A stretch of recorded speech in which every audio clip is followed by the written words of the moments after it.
یار مکھا جان سارا مکھا منزل عشق دے چند تارنا مکھا۔ بسم اللہ الرحمن الرحیم۔ السلام علیکم۔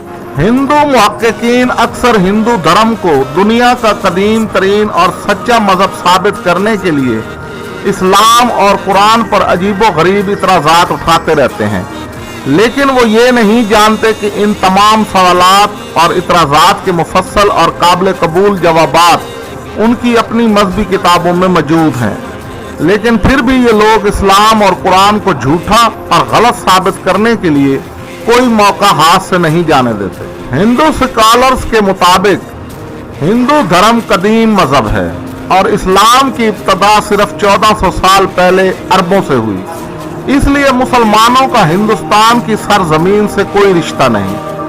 لیکن یہ کم عقل سکالرز یہ نہیں جانتے کہ نہ صرف معتبر اسلامی کتب بلکہ ہندوؤں کی اپنی مذہبی کتابوں سے یہ بات عیاں ہے کہ حضرت آدم علیہ السلام کو جنت سے جس سرزمین پر اتارا گیا تھا وہ سرزمین ہندوستان ہی تھی۔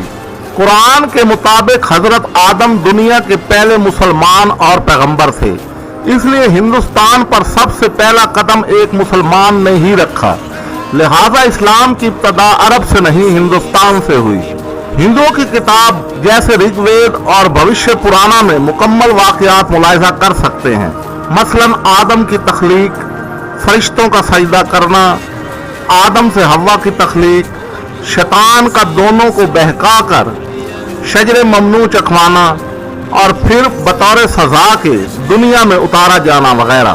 ہندو محققین قرآن کے اس دعوے پر اعتراض کرتے ہیں کہ دنیا میں بسنے والی کوئی ایسی قوم نہیں جہاں اللہ تعالیٰ نے کوئی پیغمبر نہ بھیجا ہو۔ قرآن کی سورہ رعد اور سورہ یونس میں ارشاد باری تعالیٰ ہے کہ ہر قوم یا امت کے لیے ایک رسول بھیجا گیا، اور سورہ ابراہیم میں ارشاد باری تعالیٰ ہے اور ہم نے آپ صلی اللہ علیہ وآلہ وسلم سے پہلے جس کسی کو بھی بھیجا اس کی قوم کی زبان میں بھیجا تاکہ ہم ان پر ہدایت کو واضح کر دیں۔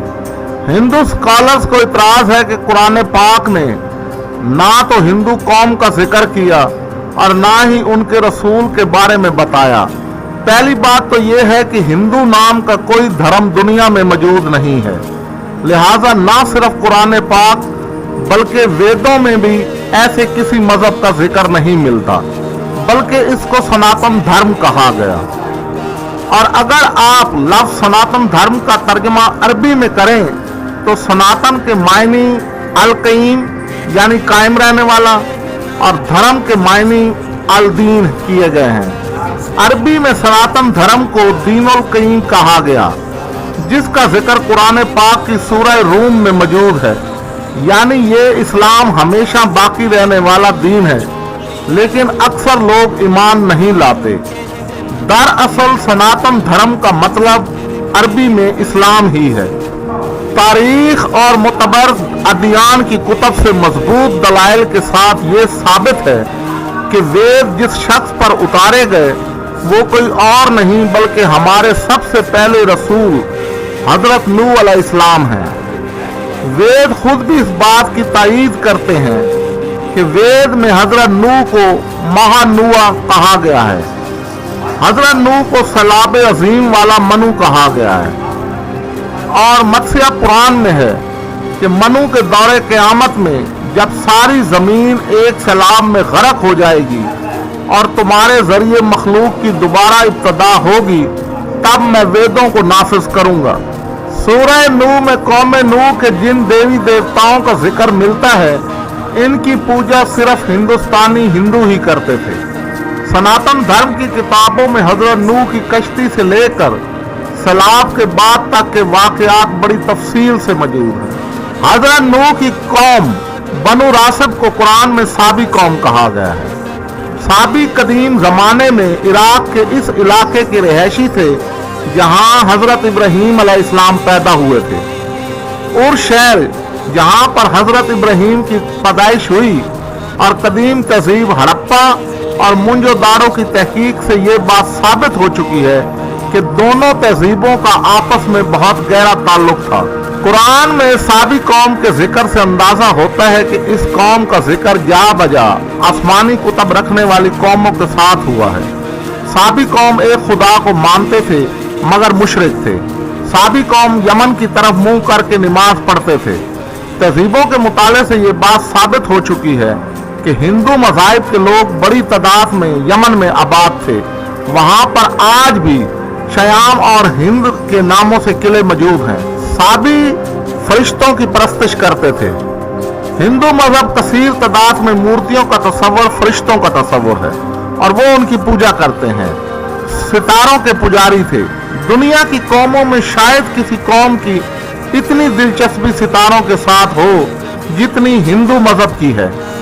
साबी आग की परस्तिश करते थे और हिंदू कौम आज भी आग को मुकद्दस और उसकी पूजा करती। एक निहायत ही दिलचस्प सवाल पैदा होता है कि आखिर सब कुछ पढ़ने और जानने के बाद भी हिंदू कौम किसी रसूल या नबी को क्यों नहीं मानते और खुद को किसी रसूल का उम्मती क्यों नहीं कहते। और आखिरी नबी और रसूल हजरत मोहम्मद मुस्तफ़ा सल्लल्लाहु अलैहि वसल्लम का जिक्र हिंदुओं की किताबों में इतना तफसील के साथ क्यों किया गया, इसका जवाब एक हदीस से मिलता है। बुखारी शरीफ की हदीस है कि हजरत अबू सईद से रिवायत है कि हजूर अकरम सल्लल्लाहु अलैहि वसल्लम ने फरमाया, कयामत के दिन हजरत नूह अलैहिस्सलाम को लाया जाएगा और उनसे पूछा जाएगा कि क्या आपने अपनी उम्मत को अल्लाह का हुक्म पहुंचाया था। हजरत नूह अलैहिस्सलाम अर्ज करेंगे, बेशक ऐ मेरे मालिक। फिर उम्मत नूह से पूछा जाएगा कि क्या नूह ने मेरा हुक्म तुम लोगों तक पहुंचाया था। तो वो लोग इनकार करेंगे और कहेंगे कि हमारे पास कोई भी डर सुनाने वाला नहीं आया। और फिर नूह से पूछा जाएगा कि तुम्हारी बात का गवाह कौन है। तो वो कहेंगे कि मोहम्मद मुस्तफ़ा सल्लल्लाहु अलैहि वसल्लम और उनकी उम्मत। फिर तुम लोगों को यानी उम्मत मोहम्मदी को पेश किया जाएगा और तुम लोग गवाही देना कि हजरत नूह अलैहिस्सलाम ने अल्लाह ताला का हुक्म पहुंचा दिया था। इसके बाद आप सल्लल्लाहु अलैहि वसल्लम ने सूरह बकरा की आयत 143 पढ़ी जिसका तर्जमा ये है, और इसी तरह हमने तुम्हें उम्मत वस्त बना दिया ताकि तुम लोगों पर गवाह रहो और रसूल तुम पर गवाह रहें। इस हदीस से साबित होता है कि हिंदू कौम कभी किसी रसूल या नबी को तस्लीम नहीं करेंगे। लिहाजा इस्लाम ही दुनिया का अव्वलीन मजहब है जिसे लेकर आदम से मोहम्मद सल्लल्लाहु अलैहि वसल्लम तक 1,24,000 अंबिया और रसूल आए। हिंदुस्तान का असल मजहब इस्लाम ही था जो बिगाड़ के बाद अपनी असल शक्ल खो चुका।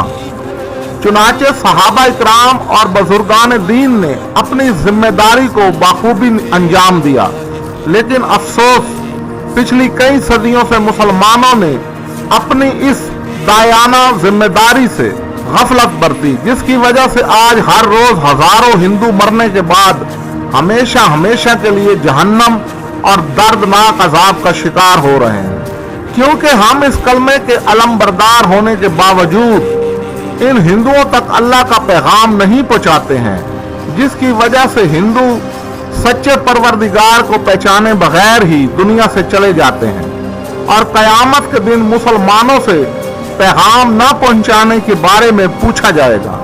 और आखिर में मैं चंद आयात कुरान और वेदों से पेश करूंगा जिससे सनातन धर्म का तौहीदी मजहब होना साबित है। सूरह शोरा में है, इसकी किसी चीज से मुशाबत नहीं। यजुर्वेद, इस परमेश्वर की कोई मूर्ति नहीं बन सकती। सूरह बकरा, अल्लाह का ही है मशरिक भी और मगरिब भी। ऋग्वेद, सब सिमतें उसी की हैं। सूरह यूनुस, अल्लाह की बातों में कोई तब्दीली नहीं हुआ करती। ऋग्वेद, खुदा के कवानीन नहीं बदलते। सूरह हदीद, और जहां भी तुम हो वो तुम्हारे साथ है और जो भी तुम करते हो इसे अल्लाह देख रहा है। अथर्ववेद, जो खड़ा होता है और चलता है, जो धोखा देता और छुपाता फिरता है, जो दूसरों को तकलीफ देता है और जो आदमी खुफिया बातें करते हैं, तेरा परमेश्वर इन सब को जानता है। नाजरीन, ये थी हमारी आज की वीडियो। अगर आपको ये वीडियो पसंद आई हो तो इसे लाइक करें, शेयर करें और कमेंट्स बॉक्स में अपनी कीमती आरा से जरूर हमें आगाह करें। शुक्रिया।